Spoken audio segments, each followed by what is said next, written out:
So thank you everybody for first of all inviting us to come and secondly for staying.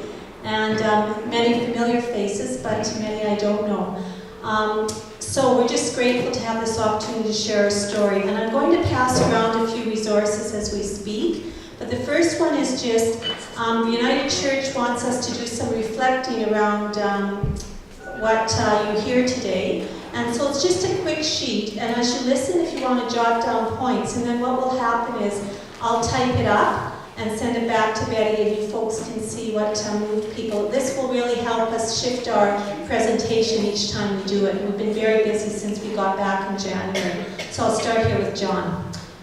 So I just want to begin by saying that sharing tea was the beginning of almost every interaction that we had with Palestinians. Even at home demolitions or at school raids, tea was often offered, and for us it was the ultimate act of hospitality. And before we begin, Dean and I just want to acknowledge that we're standing on Treaty 6 land today, and that we're grateful for the ancestors of Métis and Aboriginal ancestry who shared this land with our ancestors when they arrived here. While we were in Palestine and Israel, there were so many parallels for us between our own Canadian history and the treatment of Indigenous peoples, the displacement of those peoples, and the violation of human rights, including freedom of movement, freedom of religion, access to livelihood, destruction of culture, and so on. And so if nothing else, from our time there, we're even more committed to continue the work that has begun here in Canada to restore equal rights and right relationships with the Indigenous people of our own land. So Dean's going to start just by giving you a brief orientation to the place we visited. Okay, I imagine most people have a sense of the geography, but maybe we'll just start with that or maybe give a refresher. So,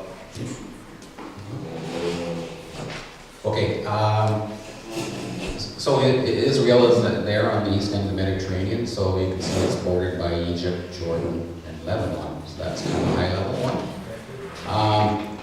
This one kind of keys in. It's the Egypt's a yellow, but a little bit darker yellow is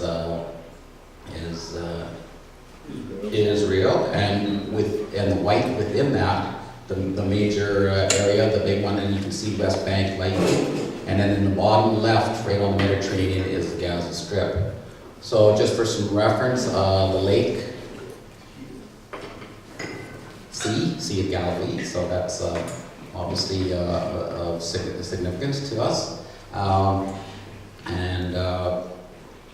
Aviv is on the coast, and just a short drive to the southwest is Jerusalem, and Bethlehem essentially borders on it. It's pretty much all urban, separated by wall, of course. So the Dead Sea is on the east side of the West Bank, and the Jordan River that runs from basically north to south is what separates it.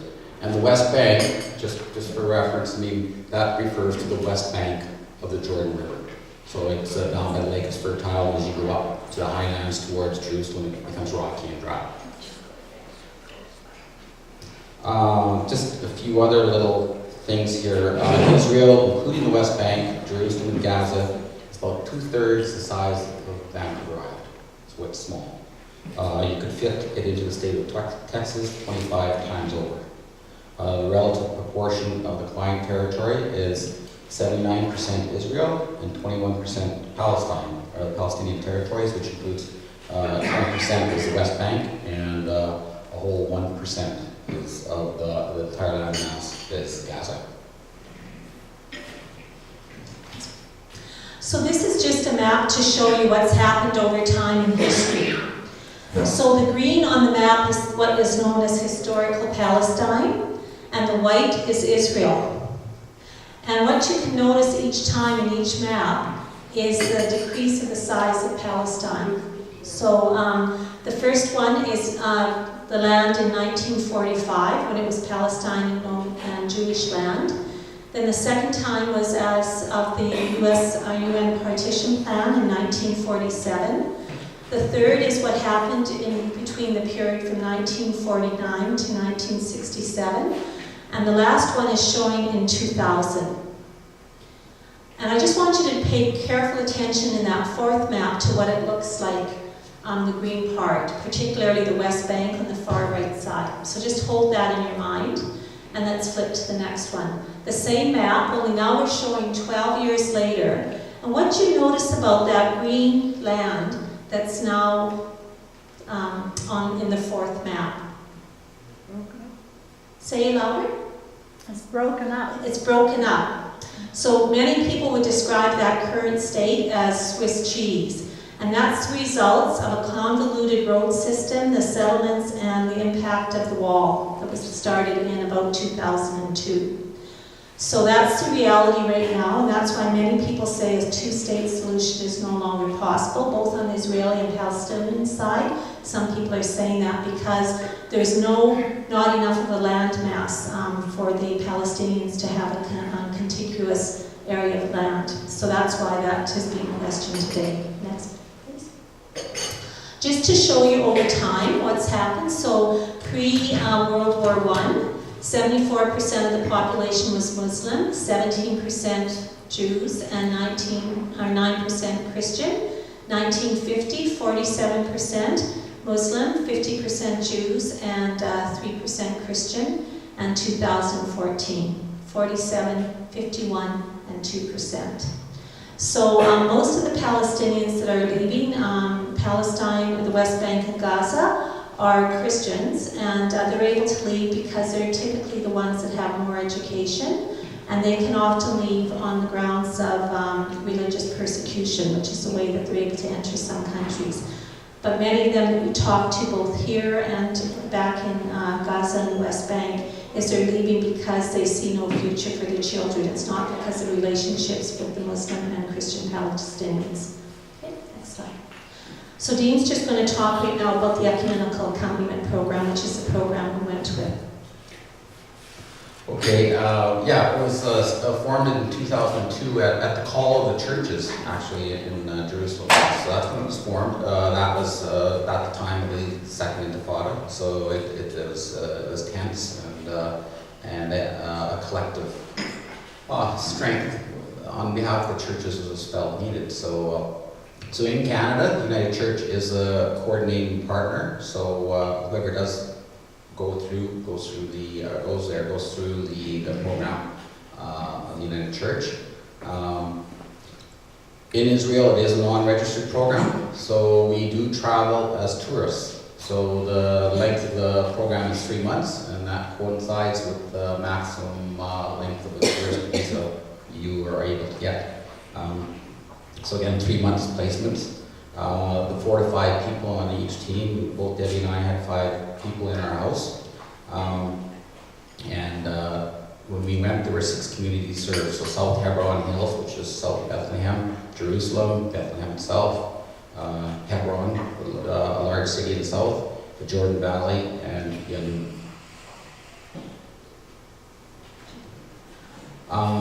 So in a nutshell, what our role was there was protective presence was a key one. Just by being there, we wear these vests. Every person in the program wears this vest. So the military knows us. Everybody knows us. Sometimes we wondered how much good we did do, but if it helped at all to reduce tensions, or maybe some actions were not taken because there was an international person there with a camera and a phone, I guess that did help. So we monitored and witnessed, we report, we collect data. UN uses a lot of our data, especially with respect to the time it takes to cross the border, or the security checkpoints at the wall. And probably just as important as all the above is the advocating, and that's what we're doing here today. We're sharing our story with our experiences there. And again, I think Debbie mentioned this earlier, that we're very appreciative for the folks that contribute to the Mission Service Fund, and that's what paid a big part of our travel there.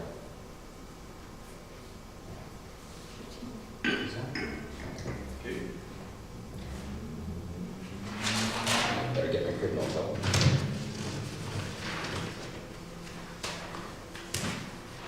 So I was place. We didn't really have a choice. I guess we could, whether we wanted to be rural or urban. I didn't really care, and I was placed in Bethlehem. So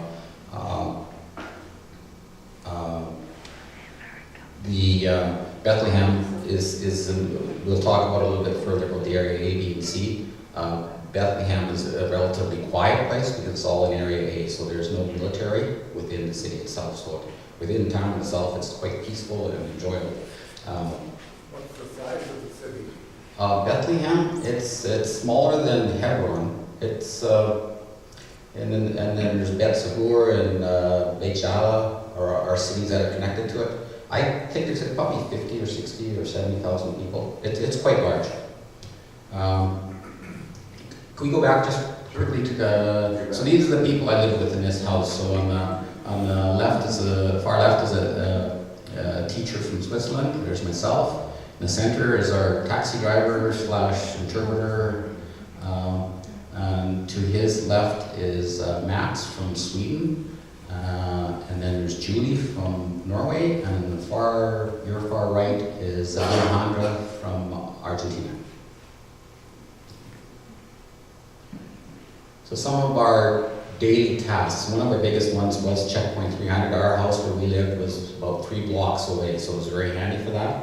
So 3 mornings a week, we were there well before 4 o'clock, actually, in the morning.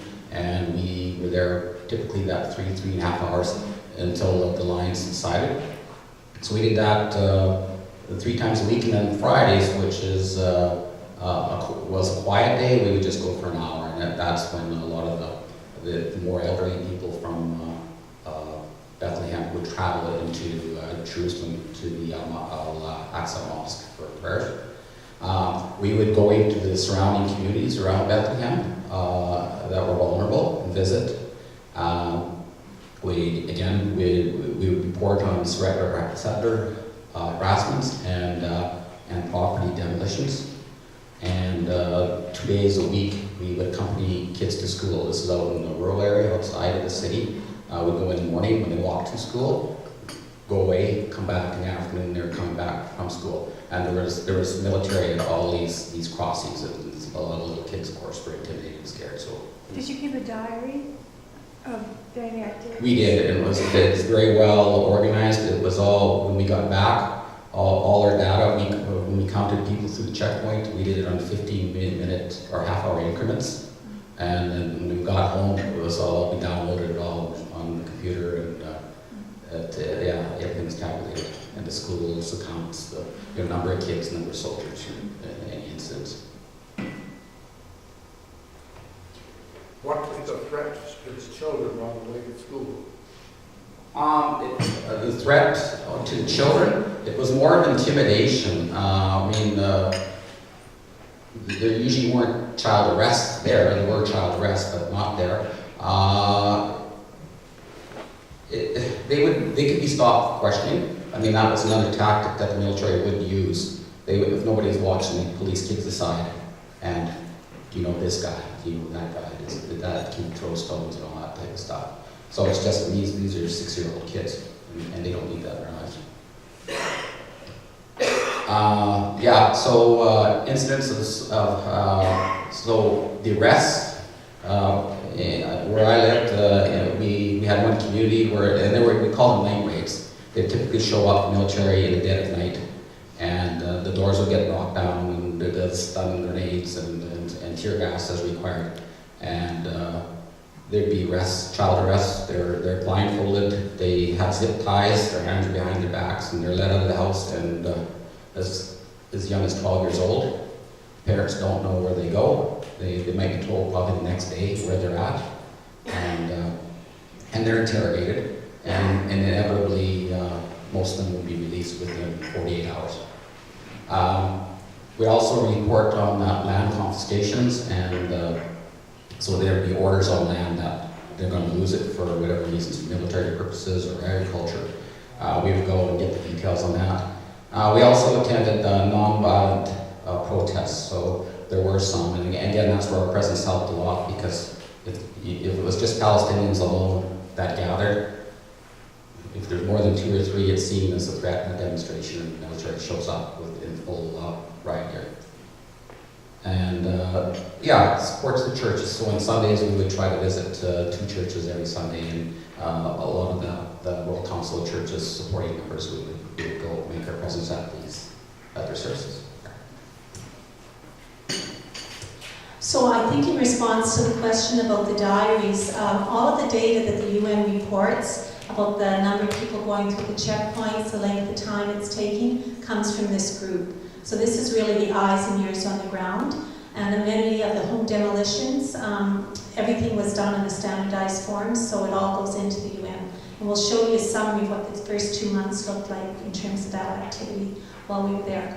So I just want to talk a little bit about Jerusalem. I was based in East Jerusalem, and just so you know that after, what happened in '67 was that in the original partition plan in '48, Jerusalem itself, East Jerusalem, was to be part of the West Bank. What happened was Israel annexed all of Jerusalem in 1967 after the Six-Day War. And so what happened was not only did they annex all of Jerusalem, but they also annexed much territory around it, up to 28 villages in the West Bank.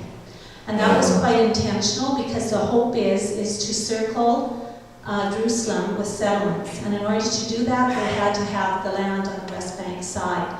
So what this shows you is in the green here, this is what was the agreement in 1948. So this was to be Israel, and all of this was to be the West Bank and the Palestinian territory.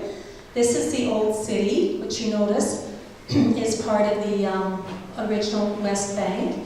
And this is what was annexed in 1967. Okay? So my role when I was there was to monitor what was happening in what we call the occupied territory, which includes all of this and all of this. That's Syria, is it at the top? Yes, yeah, And Lebanon beneath? yeah, yeah, Way up. way up. This is Ramallah, so this is still all West Bank. What I'm talking about here is just the Jerusalem part that was annexed, yeah. How do they access from the West Bank to the other part? Through checkpoints. How did they get through is all through checkpoints. There's a corridor there they're allowed to go through? So in Jerusalem, there are different kinds of residencies. So an Israeli citizen can go anywhere he chooses in Jerusalem.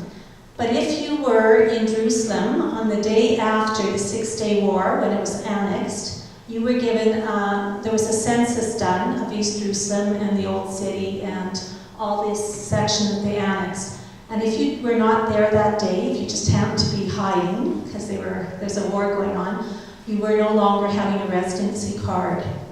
So what that means is you were no longer considered a citizen of Jerusalem. So every Palestinian who lives in the East Jerusalem has a residency card. So our guide, Faraz, he our interpreter and taxi driver had a residency card, and that enabled him to go back and forth. But anyone living in the West Bank can only get a permit. We're going to talk about that. That's how they come. So right now, this is all considered Israel.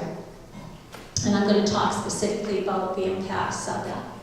Okay? And we're happy to take questions, and I'll try and repeat them so everyone can hear. Yes?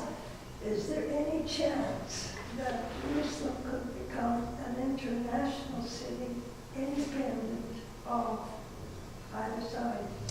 So the question is there any chance that Israel could be, or Jerusalem could become an independent city or an international city open to all three traditions, the Abrahamic traditions, Christian, Muslim, and Jewish? And I would say under the current government, probably not, but that would be the dream. I mean, when we went in 2012 with Lyndon Betty, I always thought of it as a holy city for all three religions. But it's not that way at all. It's a city very divided and under army control. It's an occupied city right now. It's not recognized by the rest of the world as the capital of Israel. Tel Aviv is, so there are no embassies in Jerusalem. They're all in Tel Aviv. But Israel itself sees this as their capital. And their Knesset is here, their part. Okay. So I just want to give you a bit of an orientation. This is my team. We lived in a house in Wadi El Jos this year, And Fenna from Holland was 25, and Cozy from South Africa was 28, and he was on the cusp of the end of apartheid. So it was very interesting to have his reflection of our experience through the eyes of someone who'd grown up and lived with apartheid in post-South Africa. Sandra from Finland and Sweden, and Jane, 69, from England. And I like to say that we had to kind of model the peace that we were expecting Israeli and Palestinians, because we had 3 generations from 5 countries around the world. All 4 of us practicing Christians, 1 not, but raised Catholic. And you can imagine our public and private life was totally enmeshed. So we had to work really hard at living peacefully, because it was horrible stress. We got there in October, right after the Gaza, and Jerusalem was literally under siege. For the first 2 weeks we were there, we couldn't go out after dark. And the neighborhoods all around us were exploding with clashes and stuff, and the Al-Aqsa Mosque was closed for the first time, I think they said, in 20 years. So it was a very tense time. But we survived, and I think we did an incredible job. We learned a lot about how challenging it is to live together in a very tenseful situation. So just similar to Dean, 2 walks each day in the Old City. Al-Aqsa Mosque, or the Temple of the Mount, is considered the holy site for Muslims, the 3rd most holy site.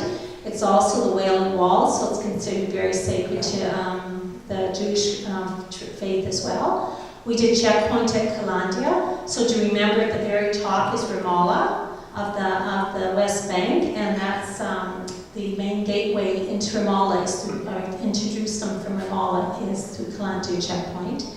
We attended 2 weekly nonviolent protests, one of them the Black and Women in Black, who each week are at Strathcona Farmers Market as well. Next. We did monitoring of 3 other checkpoints because, as someone asked, the only way into Jerusalem from the West Bank is through checkpoints, if you're on the West Bank side. We visited vulnerable Palestinian communities, so non-Bedouin Palestinian communities. Part of those 28 villages that had been annexed, we visited them. And visiting and supporting the Bedouin communities, and I'm going to talk a bit about that. And then reporting on settler harassments and demolitions, and we'll talk a bit about that. And providing support to the churches, the Christian churches. Next. And just often we wondered, were we making a difference? And these are 2 quotes from people. It's amazing how the treatment changes when you're here. The soldiers are nicer. The lines move faster. Thank you for being here. People like you give me hope. When I see governments in all the world, I don't have hope, because we always wore our vests, and the program's been there for 12 years, and we're seen as a presence, not as activists. So just as I said to someone the other day, when we go sit with someone whose family has died, family member, why do we go? To be a presence, right? And that's the primary role of this program, is to be a presence. And I don't think we can ever understand, unless you're sitting in the shoes of the person you're being present for, what that means.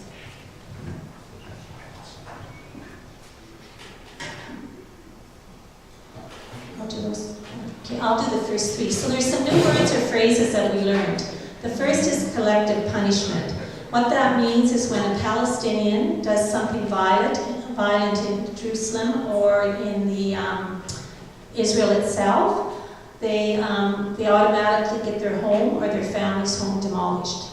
So when those 3 Israeli young men were missing last June, well, even though they knew they were already dead, all over Hebron in the West Bank, homes were ransacked, and the families, immediately after they found the men they believed killed those boys, they demolished the families' homes.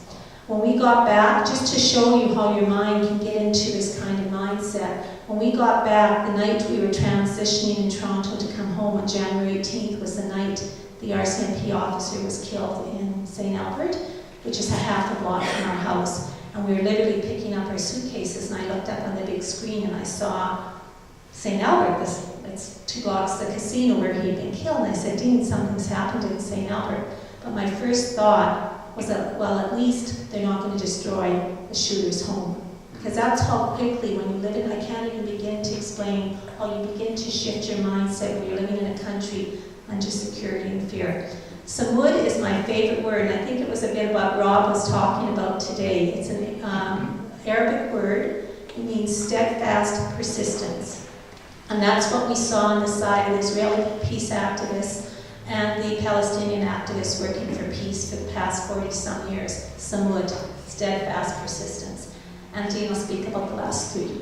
Okay, price tag attacks, primarily by the settlers. And maybe I should back up a little bit. The settlers are the people that are living in these settlements that are built within the West Bank. So along the hilltops predominantly, and it's kind of a military type thing. All these settlements are on a hilltop. And there's a whole range of what we would call settlers. But some of the very fanatical ones, the dangerous ones, they're very prone to violence.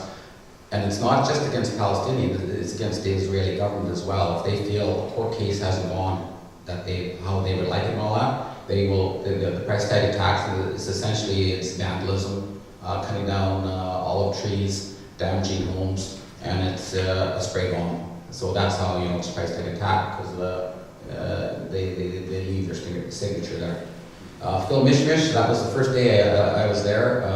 It basically means when the apricots bloom, which means when pigs fly. Like, it doesn't happen. I guess apricots don't bloom that very often. But the friend, or the people that were just moving out of the house when we were moving in, he was trying to arrange for a taxi ride and negotiating the price. And the guy gave this big high number.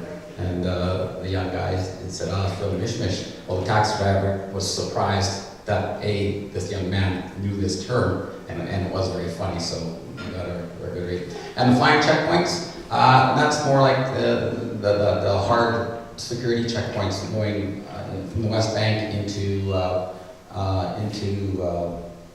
Jerusalem. These they just pop up on the road. There's spike belts put on the road, and soldiers with guns pointing at you, and you stop. So they can come up anywhere, and it's again, it's all for security reasons.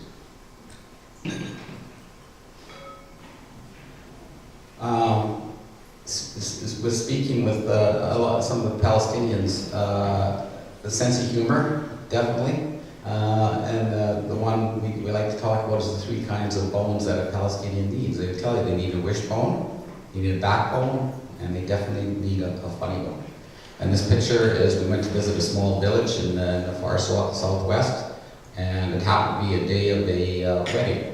So we got to sit down at the wedding feast, so we're sitting around having our feast with the locals.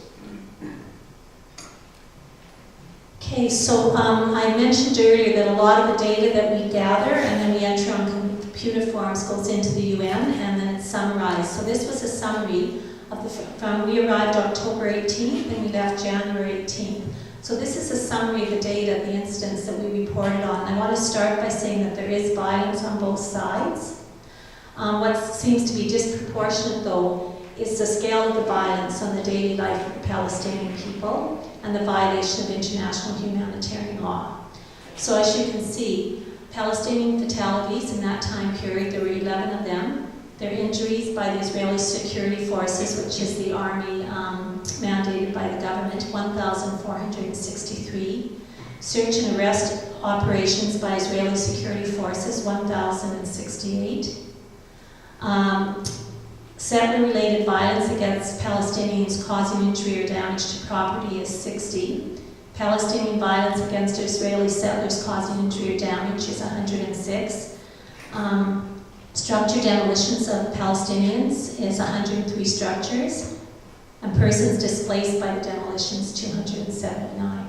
So that's kind of 3 months. in 2 months, 2 months and a bit. Yeah. Okay, next slide.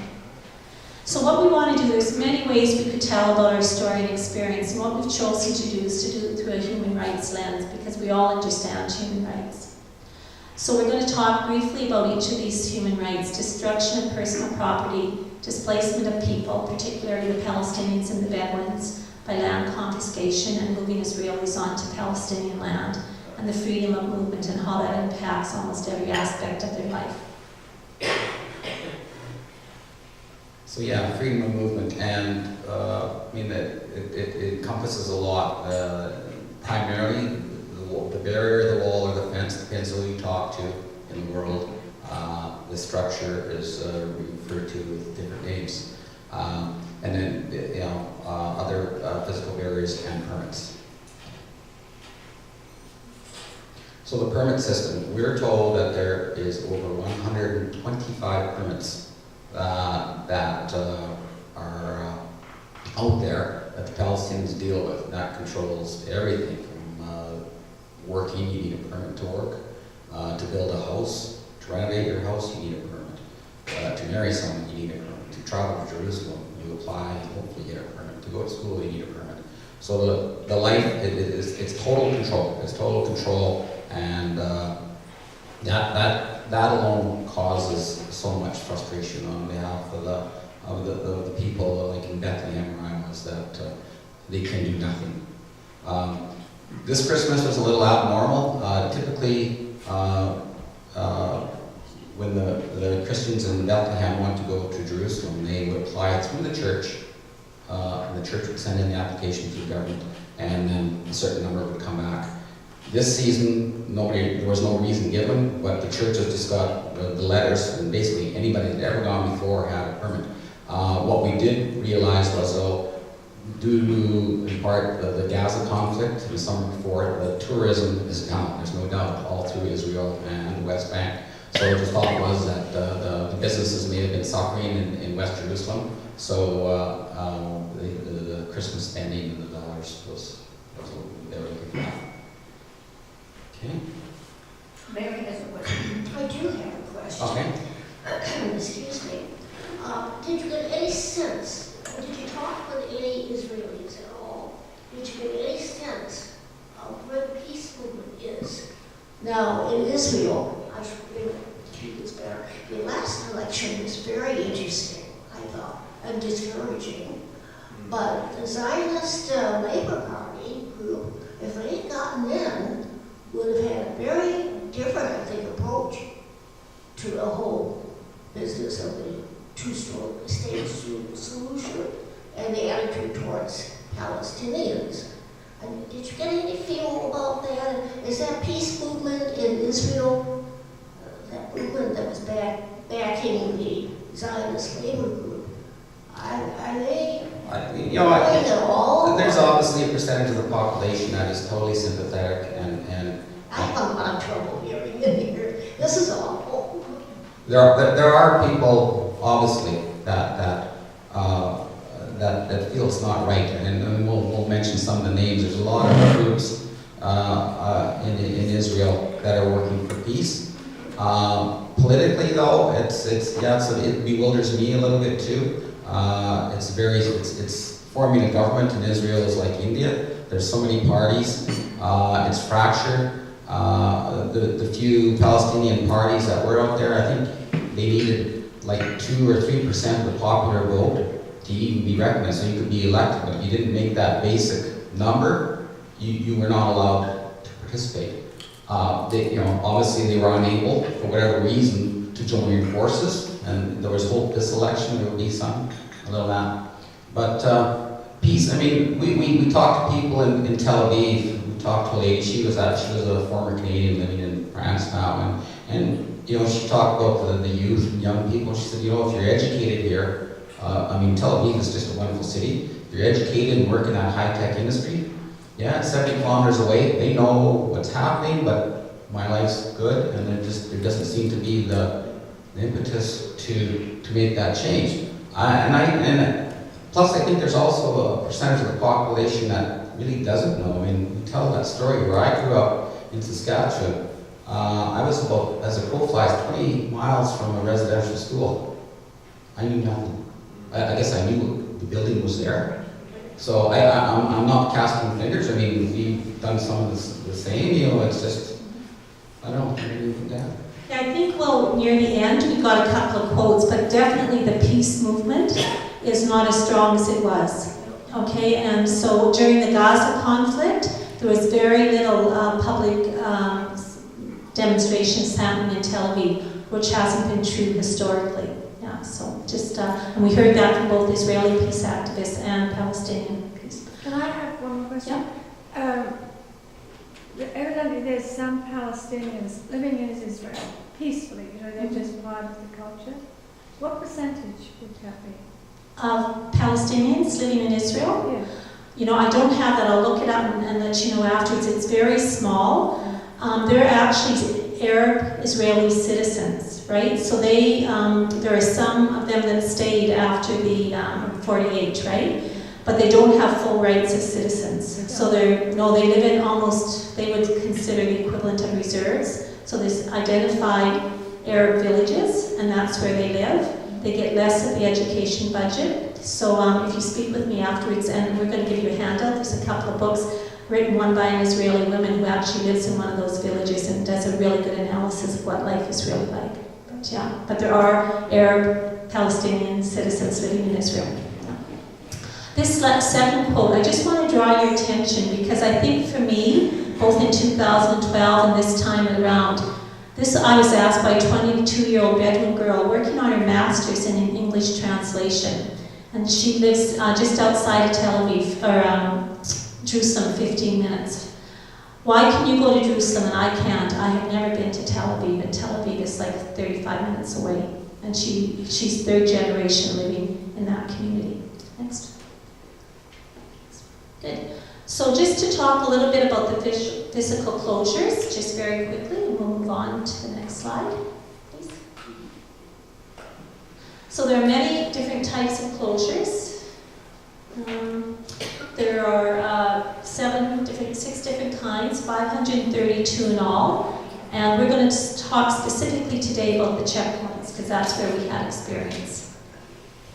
So yeah, the wall was started towards at the end of the Second Intifada. So the official reason was to prevent the suicide bombers. I mean, it's well known that this did occur, and that's the reason still used. My response to that is that the wall is still not complete, and if somebody wanted to do something as bad as that, they go around the end of the wall. They don't go through it at the city, but anyway, that was the reason. It was for security, and the wall is still alive and well, still going. But that second point is kind of the response that I think is quite key. If you have a backyard, you're allowed to put a fence on it, but you're not allowed to go 10 feet over the property line and build a fence on somebody else's property. So this is what's happening. If it's security, build all the walls you want on your own land, but don't build it on other people's land. And as the number says, 85% of the wall is not along the original green line, the 1948 separate line, but it's well within the West Bank. So the implication is it's land grab. So right now it's 700 kilometers long. The concrete part that most people see is part of that system, 8 to 10 meters high. I mean, it's just hundreds of millions of dollars are being built on this wall. 150 settlements on the Palestinian side of the wall. And now of those 150, 80% of this represent 80% of the population. So as a wall goes in, typically a settlement would have been built on Palestinian land, and then the security thing comes in, so we need to build a wall. So the wall deviates from its original path and goes in and around the settlement to separate it. And then the bottom one is just outpost. That's how settlements form. They're illegal, but the court system kind of puts up with it. So it'll just be a couple trailers pulled up to the hilltop, and they live there. It's like fancy camping. And pretty soon there's a few more there. All of a sudden there's a solid structure to the roof and a concrete foundation. Power comes in, water comes in. And I don't know if there's a magic number for population, but all of a sudden it changes from a settlement, which is really unnamed, to a formal named community. And? Have they not learned from the Berlin Wall that walls do not make good neighbors? Have they not learned from the Berlin Wall that walls don't make good neighbors? No. While we were there, it was the 25th anniversary of the coming down of the Berlin Wall, which again, very interesting to be in a country that has a wall like this. So yes, no, they obviously haven't learned. So this is the worst of the walls. This is in the built-up areas, and this is this 8, 9, 10, 11 meter wall at the corner is basically a turret, and there's soldiers in there. So this is the worst of it, and it goes down from here to basically a wire fence that is electrified, fully cambered. So I don't think there's a kilometer of this barrier wall that doesn't have cameras on it. So it's a very secure facility. That wall looks like it's portable, like that it's assembled in pieces. It is. I think each of those pieces is probably what one truck can carry, and they just basically build a foundation, tip it up. They pick it up and they move the wall. They could in the future, yeah. They install that with a crane. Yeah. Yeah, they just set them up, and I'm not sure how it connects together, but Next, and we'll skip that one because we talked Skip about this one, that. okay. You bet. Okay, I just want to share one story, Paul. Just stand up close to the position. So I just wanted to share one story. This is the Papilla family. They're caught in the space between the wall and the green line, which is called the seam zone or no man's land. So you remember we said there was a green line that was built, that in 47 this was where the boundary was to be, but the wall has moved. So there are families living there that have been caught since 2002. And this particular family, no one can visit them. They can only leave when the military opens the gate. And there's 2 brothers and 14 family members that are caught in this this seam zone. They're farmers, so imagine getting access to your land and your community only when the gate is opened. And the whole time we're standing there, there's a security. So we're on the seam zone side and they're on the inside. And we could hear the security cameras taking pictures of us the whole time. So this young man, 15 years old, his name is Hamza, and he goes to school 2 kilometers down the road, but there's no road because it's no person's land. And he has to walk to school each day with his siblings. And the day before we were there to visit him, he had lost his horse for the 3rd time because he was out riding his horse and they had confiscated his horse. So that's his life as a 15-year-old. Quick question on that, if you don't mind, No. and we can talk later too, but what's the Palestinian governance or assistance for a family like this? In other words, I mean, we obviously know what the Israeli side is doing, but what's the Palestinian governance or help? they have no control when the military is involved. The IDF, the Israeli Defense Forces, no control. They have no say in this wall. So they cannot, there's no Palestinian assistance, zero? They have their own government. The taxation, if you talk monetary-wise, taxation is done by Israel, and then it's doled back out. So they don't have control over that. There is big trouble. So they've been shut out, is what you're saying? Oh yeah, By the totally, yeah. physicality of the, Yeah. yeah. But I mean, on that, the government, there's all sorts of issues around the Palestinian government, and again, they really have no control. They can't taxate, they have no say, and the locals are not happy with their government right now. There's no doubt about it. Okay. So this is, that land would be considered under full Israeli control. So there's area A, B, and C. Bethlehem is area A. This would be considered C land, so they have full military and civil control. Okay, so access to education. This is just one more example of how the permit system and the wall impacts daily life. So this is a Zatoon checkpoint. And people often ask me if there was a dark day for me. This was one of them, the day I had to do my monitoring. And we monitored this checkpoint once a month. It's the checkpoint between El Azariah, where Lazarus was raised from the dead, Bethany, and Jerusalem. And they're 10 minutes apart from each other. In 1 hour, 300 children walk through this checkpoint. But the challenge is that in order for a parent to go through with them, they have to have a permit. So prior to 1967, this area was connected without a wall. The 2 communities, Jerusalem, that Bethany or El Azariah, was a social, economic, religious center for that community. Now the reality is this. If you go back, I'll just, one slide, thank you. The kids literally get dropped on one side. They walk through from grade 6 to high school. They come out the other side. So now they're in occupied East Jerusalem, the next slide. And they skippity hop down to catch their bus to go into Jerusalem to school. And the reason many of them go into school is because that's where the religious schools are, right? So the Christian and Muslim religious schools. I asked one mom, I was a speech therapist before I retired, so I know the importance of parents in school life. And I asked one of the moms, what happens when your kids get sick?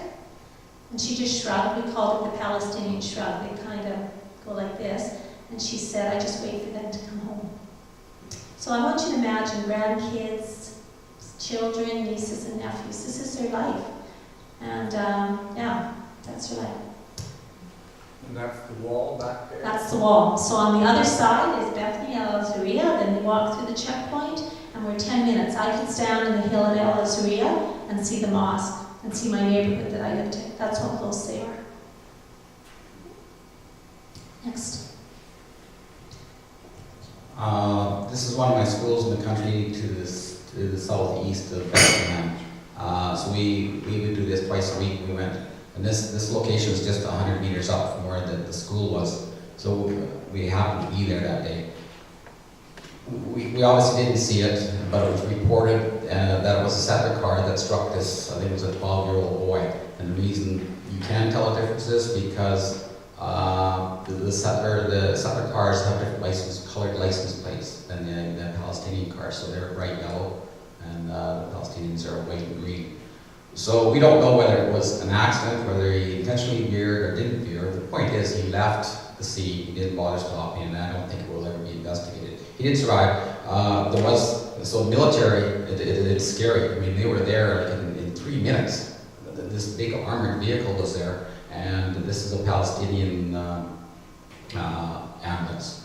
And so he did survive, but this is what can happen at this. Now at this location there is also, and why the military says they are there, is stone throwing. So the kids, especially the young boys, it's kind of a rite of passage. They pick up stones. They can tell the difference between a Palestinian car and an Israeli car, and they do throw stones.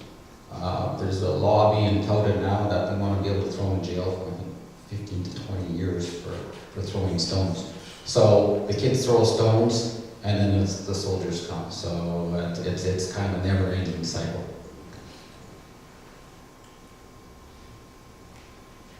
This is just close by. This is one of these villages that got cut off with the wall between where the small villages and the school. It's a couple kilometers apart.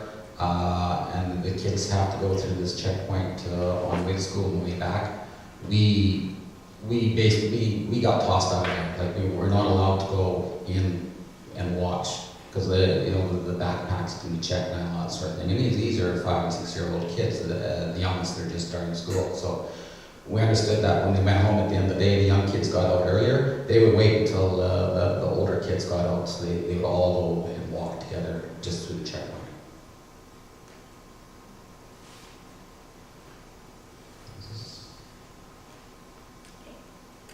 Next one. Next one.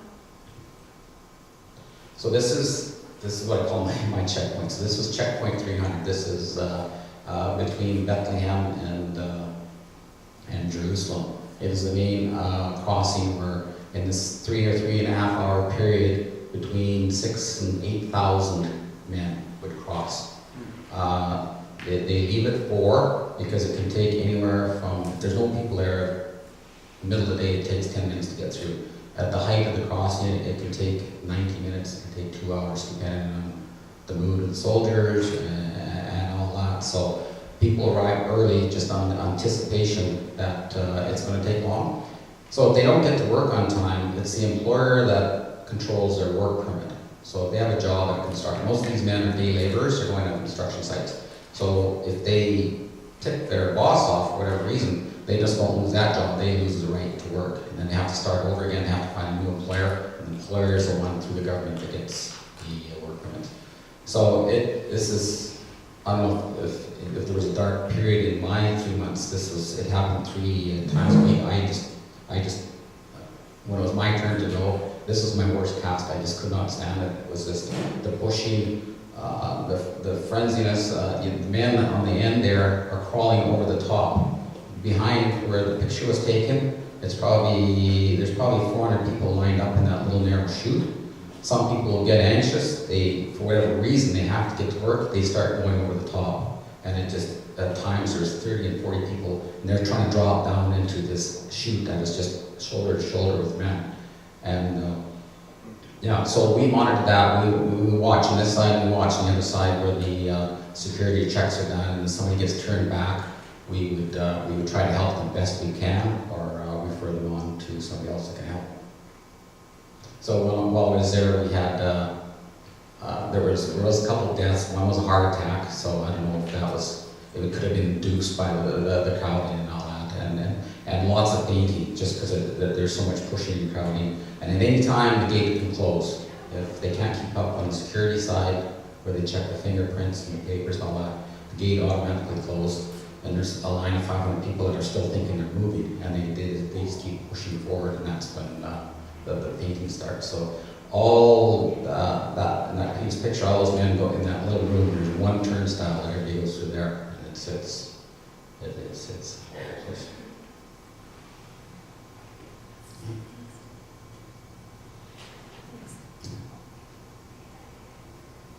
Access to land. So this is Omar is this man's name, and he lives out to the west, on the western limits of the Bethlehem area of Beit Jala. And he is one of the he's a little bit famous. He has resisted or got not had his land confiscated. He's got ironclad land ownership. I mean, they can go back to the Ottoman period and use documentation from there. They can use they used 4 different legal systems: the Ottoman, the British, the Jordanian, and the Israeli. And it's just a constant. They want the land. They do go through the courts, and a lot of times they win. But Omar has resisted it. So behind him is West Jerusalem, and he is still in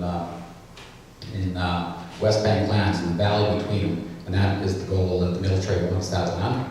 And to this day, he still has not lost it. Now, he's the exception to the rule.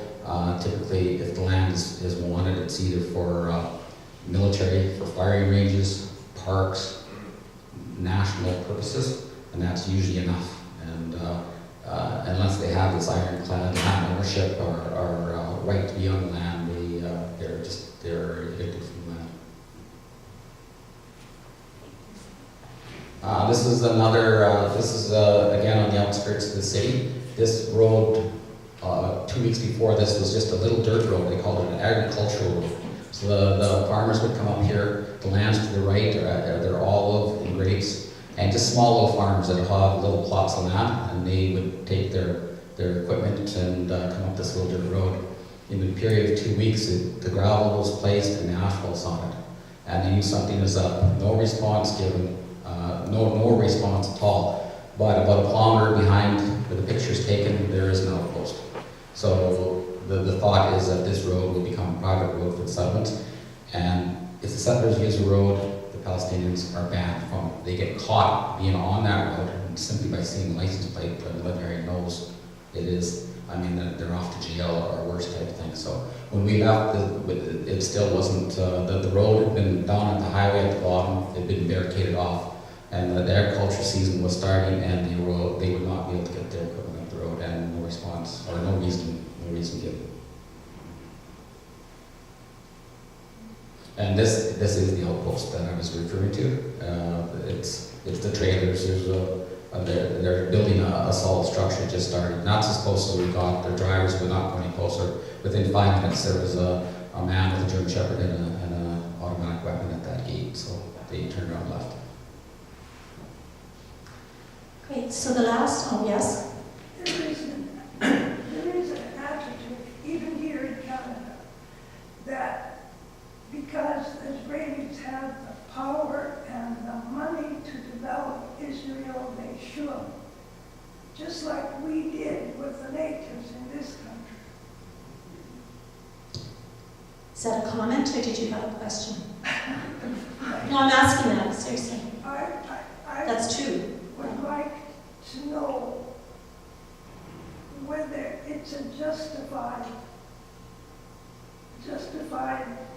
attitude. Well, I guess it depends who you speak to. I mean, obviously, this conflict is very deep grained on both sides and all that. And I mean, the government if they confiscate land, I mean, they have the power, they do have the power behind them, they can make up whatever reason they want, and that land becomes part of the state. So I guess as those Christians and as citizens, global citizens, everything Israel is doing, there's a Fourth Geneva Convention, I'm going to talk about that. So maybe let's talk about a little bit more, and then you might have an answer to your question. And I Yeah. watched a few things on CBC, and I was amazed how sophisticated some of the Palestinian cities are. You know, you kind of think settlers, I know the settlers are usually Jewish, but you know, they have managed to do some remarkable things, considering what they're living under. So they're sophisticated people, the Palestinians. They're not like First Nations people who are living a different lifestyle. Palestinian lifestyle is very much like the Jewish one, if all things are equal. Most of the rituals in Islam and Judaism are very similar, the marriage and stuff. So, you know, I think it's a matter of do we learn from history. So let's just talk a little bit more about some of the what's happening. So displacement of people. There are three ways that people have been displaced. Internally, there are Palestinians who are living in present-day Israel and are now living in the West Bank, and they were forced there in 48. There are the external refugees living outside Israel or Palestine in Jordan, Lebanon, most of the Middle East. And then there are the home demolitions. These are the Palestinians living in Gaza, West Bank, and East Jerusalem, and they're being displaced through home demolitions. And then there are the Bedouins living in the hills around Jerusalem who were evicted from the Negev in 48 and 67 and are about to be displaced again. Okay? So demolitions, and Jeff Halper was here, and we've got one of his books still left. They're an intentional strategy by the Israeli government to displace Palestinians and encourage them to leave either Jerusalem or the West Bank. They use zoning and planning to legitimize these demolitions, which are illegal under international law. In my first 2 weeks, my team in East Jerusalem, which is a city, like you were saying, I attended more demolitions than the team before me had in their entire 3 months. In the first 3 days, 28 people displaced. And when you attend a demolition, you're literally watching people made homeless. Remember I told you about the residency cards? They are not going to leave Jerusalem and go to the West Bank because they will never get rights back into Jerusalem again. We've heard about the permit system. In the Muslim tradition particularly, but often in the Christian as well, a son cannot marry unless he can give his family a home. The only way you can get a home is to get a permit. In order to get a permit, you have to have a map, a plan, a building plan. They never get approved, the permits or the building plans. So in East Jerusalem, which is occupied territory in the eyes of international law, they have a plan, a municipal plan for West and East Jerusalem that the Israeli government has created. And in that plan, they want to Judaize Jerusalem. So when someone asked, is there a hope for this ever to be an international city? Not under the present municipal plan. And in 2014, they had more demolitions in Jerusalem and the West Bank than they had in any year since 2008. So the demolitions continue, even though on the surface, Netanyahu might say he wants peace and he might support a two-state solution. He was just joking during the election. In reality, the facts on the ground tell us there's every intent to try and discourage the Palestinians from staying in their own cities and homes. And I'm going to tell you just a quick story. We can go on to the next one. So this is what would be considered the embassy area of Jerusalem, East Jerusalem. At the end of the street is the summer home of what used to be the Italian consulate. This is probably 8:30 in the morning. We got a call around 7:30 that a demolition had happened at 5:30. So I'm walking up this street. Next slide. And this is the Nashashipi family, dad, mom, and the 3 kids, and they're standing in front of their homes. They got a call at 5 in the morning. And they didn't get a call, they heard the tanks coming. Okay, next slide. This is the vision of I'm standing in their kitchen looking out. It's a courtyard. If you can imagine our developments here, 3-story apartment here, 3-story apartment here, 3-story apartment here, a road coming in. The tanks are coming up the road. This is in Jerusalem, the city itself. Next slide. This is the kitchen. The mom was up making breakfast. Her husband's a laborer. She was up making him breakfast. Heard the tanks coming. Next slide. This is the bathroom. This was an add-on to the parents' home that had been there for 11 years. This was not a new build. This is the master bedroom. Next. This is the kids' bedroom. Next. This is the family, so that's the dad's house. Well, you can imagine a bulldozer is now shaken and torn down this addition. I'm not sure what the foundations are like anymore. And this is the mom and dad in the house right next door. Next slide. And this is home for the night. This is where the men will sleep, the women will stay with the parents. I want you to imagine, now you've got 5 new people moving into your already crowded house, so you can imagine what happens in terms of the civil society and the family life when the daughter-in-law has to move in with her in-laws indefinitely. What was the excuse they used to run? No building permit. But less than 2% of the permits in all of the West Bank and Jerusalem were approved last year. Less than 2%. Where do they expect them to go? Well, they hope they will even go to the West Bank. Because this is East Jerusalem, right? And they would like the city. That would be the hope. And yeah, next slide. Next slide. Let's get next slide. Got a spinning wheel here. You can please. I can speak to this. That was one of the demolitions I went to, and the man in the picture owned a car wash. And again, did not have a permit for it, and we witnessed. I was there, but my team was there, and they said it was just heartbreaking. And he's just standing there watching his life go down in drains because of this security issue called a car wash. Okay, and bedrooms, and we can go to the next slide, please. So here we are. This is one village story. So I mentioned that the Bedouins had been displaced in 48 and again in 67, and they're living in the East Hills of Jerusalem. And this is one of the Bedouin villages that we visited, and it's called Khan El Amar. This is Abu Kamis squatting, standing just in the front in the gray sweatshirt, and that's me on the floor. He owned a bulldozer, which he used to get plenty of work with. Nowadays, he keeps it in Jericho, and he only gets work 1 or 2 days a week. The reason for that is because they have a community school built by Italian, and Swiss donors out of tires. It's called the Tire School. We visited when we were there in 2012. And it has a demolition order because it was built without a permit. This is solidly in the West Bank, this community. But he became an advocate to keep that school, and because of international pressure, it's still standing. And here he's showing us a map for the E1 plan that's on the floor of his tent. And if internationals had not been supporting this community since 2009, they would still not be here. And he's grateful for that support, and he asked us to tell people when we go home how grateful they are.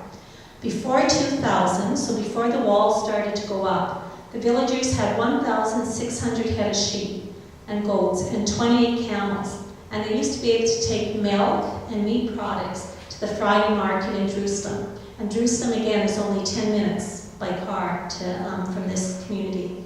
This was a way for the women of the family to earn money. But it is now forbidden to bring fresh produce through the gates of the checkpoint. That Zaitun checkpoint is one of them, and the Kalandia checkpoint is another. Into Jerusalem, and if you do, you get a very large fine. The village now has only 140 animals and no camels. They have to buy animal food at approximately $600 per ton because the area of land the village used to have has now been reduced by a nearby settlement. They're bounded on one side of the divided highway and electrical power lines on the other. And the settlement has 2,000 families that bounds their community, many of whom are in influential positions. It's called Kafar Adumi's settlement. Many of them are in the civil service, the government, and the Knesset, the elected parliament. They cause considerable difficulties for the village.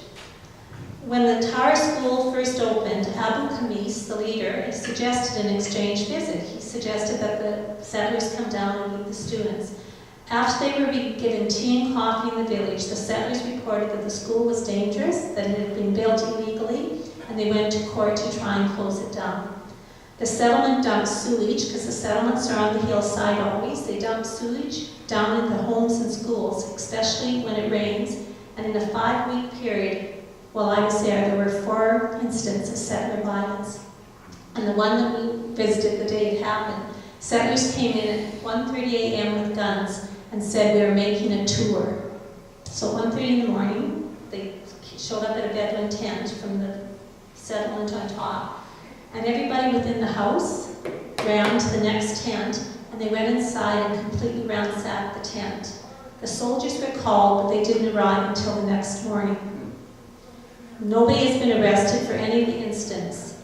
And on the day that we actually visited, when Abu Khamis was showing me these maps, that night they had another incident of settler violence. And when I left, my team, the team replacing my team, was debating whether they would do overnight protected presence, where they would actually go and spend a night in the tent.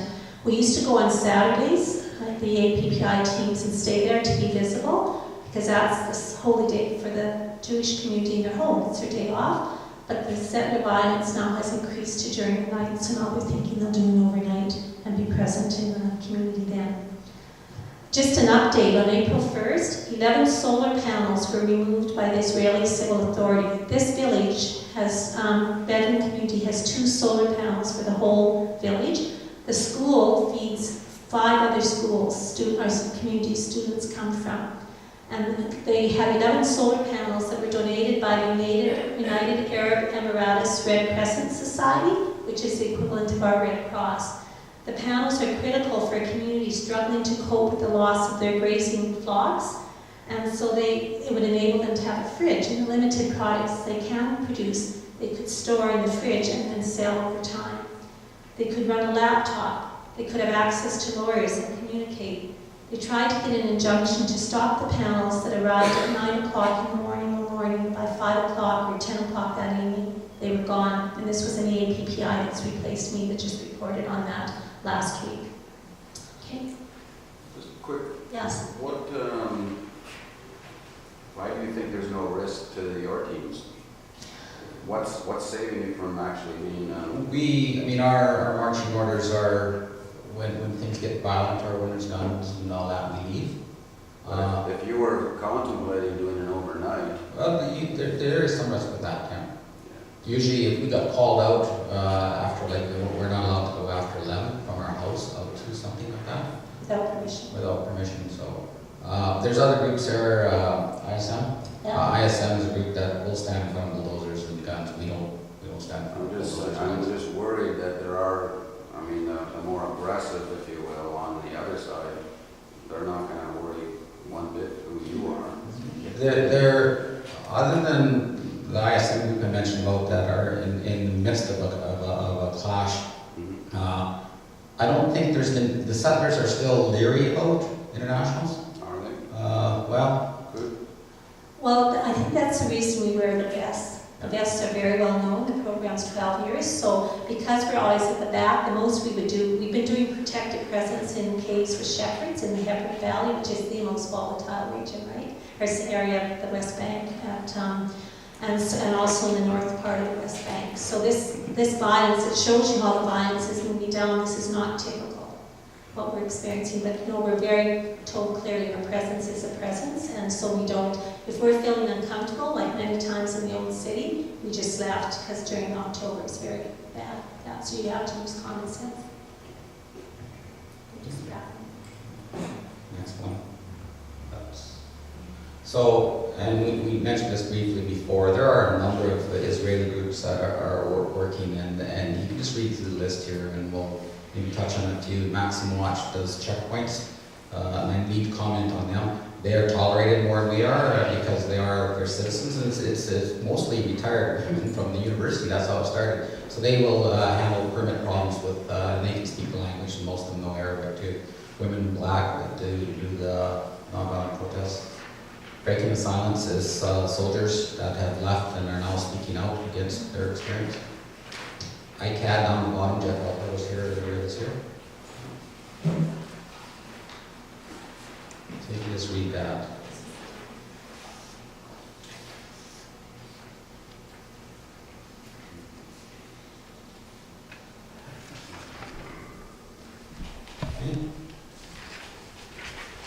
again, this is Maxim Watch, so they were really our good friends at the checkpoints because most of them had white hair, and where we easily get thrown out. They had to be courteous to these ladies that could be the grandmothers. So this man obviously got turned back, wasn't allowed to cross. He's taking this information, and she will take his case to the authorities and find out what is wrong. And this is when we first got there in our training. Hannah was one of the leaders, the founders of Maxim Watch, and we were all sitting there, well, how can this be? That's not right, and that can't be right, and all that. She basically, most were European. She said, send your European logic home. What happens here is not logical.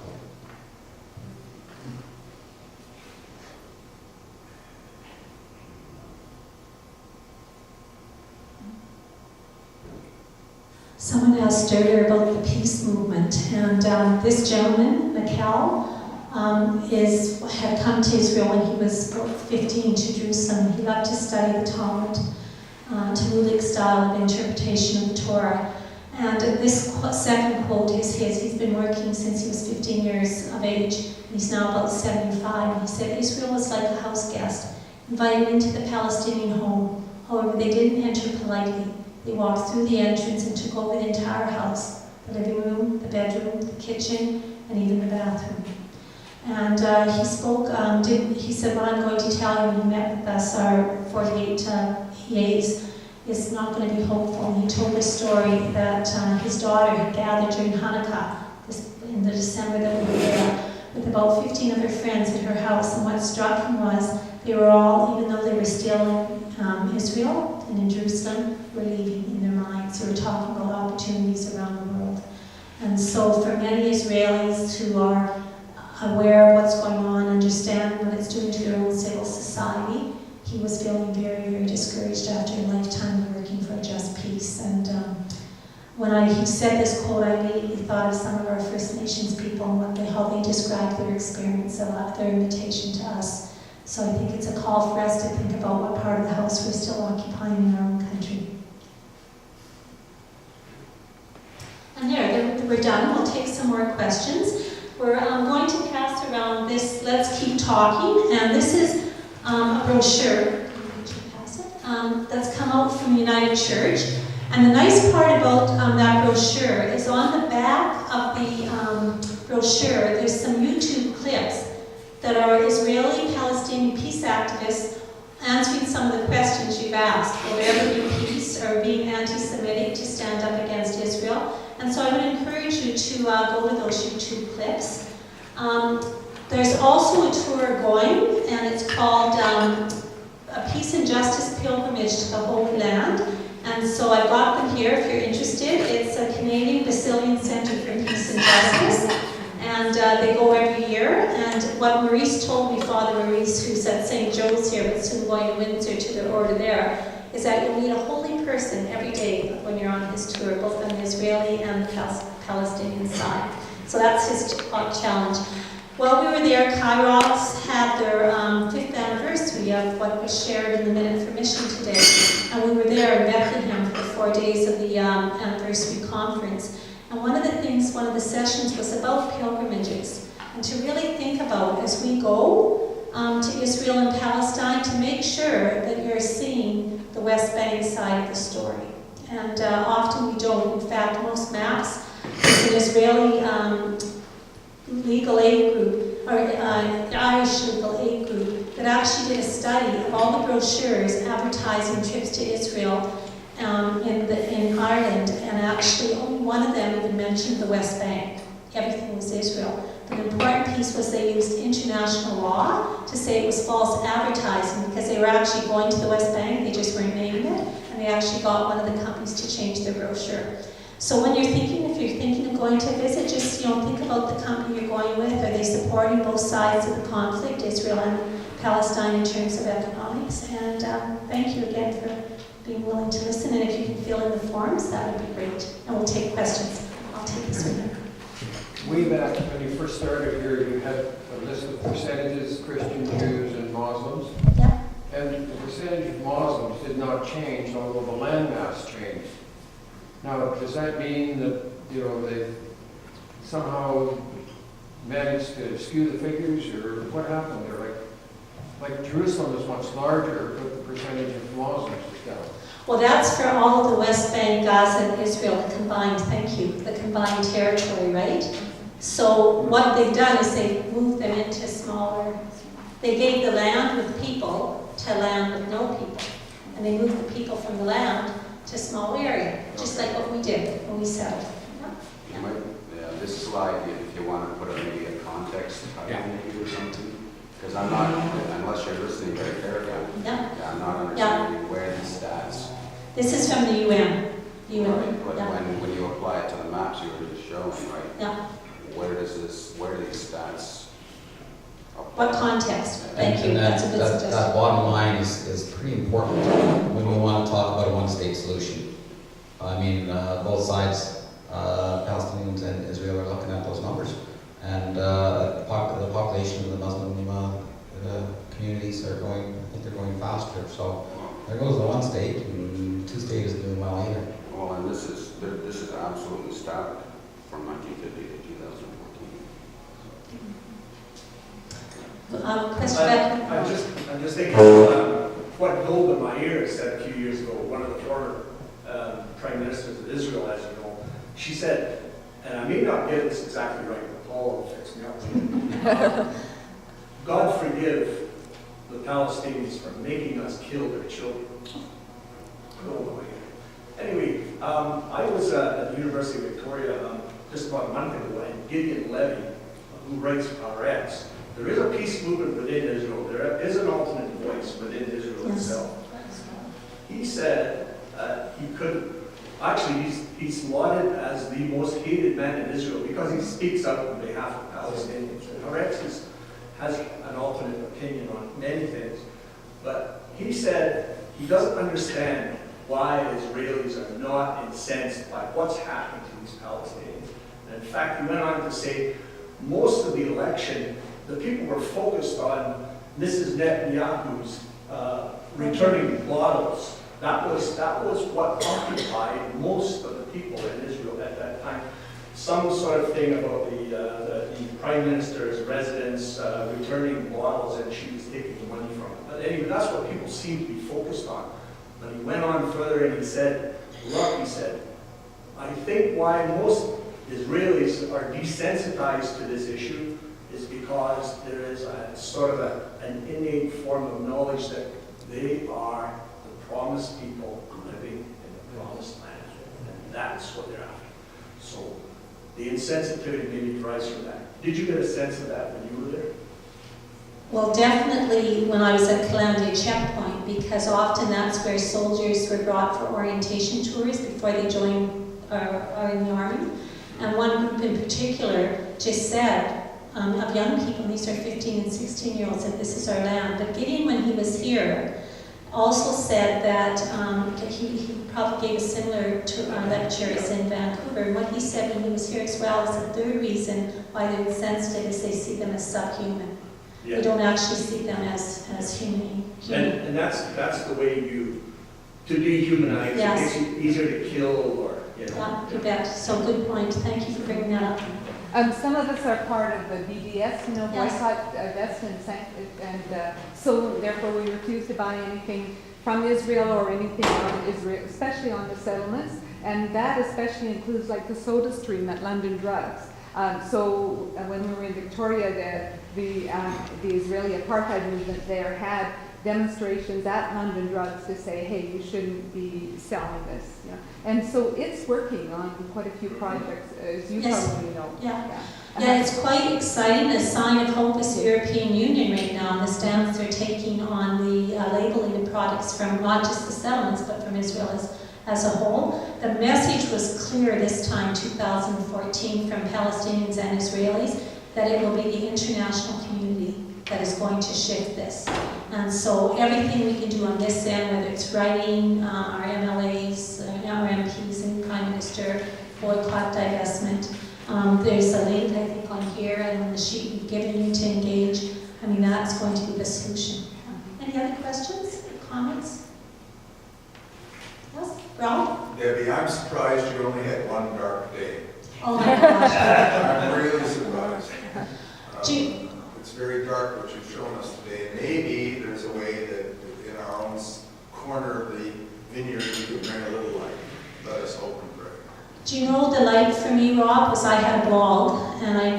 didn't put it up here. Dean and I both had blogs, and the support, I had over 300 followers on my blog. I had comments. People were awakening, and I was in Jerusalem. I mean, I had lots of opportunity. And the Jericho mayor wrote an article while we were there, and he said, if Palestinians lose hope, there's nothing left. And how could I stand and not be hopeful when I was going home to bed every night, and to people who loved in a community that has sent me over. But thank you, there were many dark days. That was one of my darkest that I remember. But thank you. And thank you very much for being with us.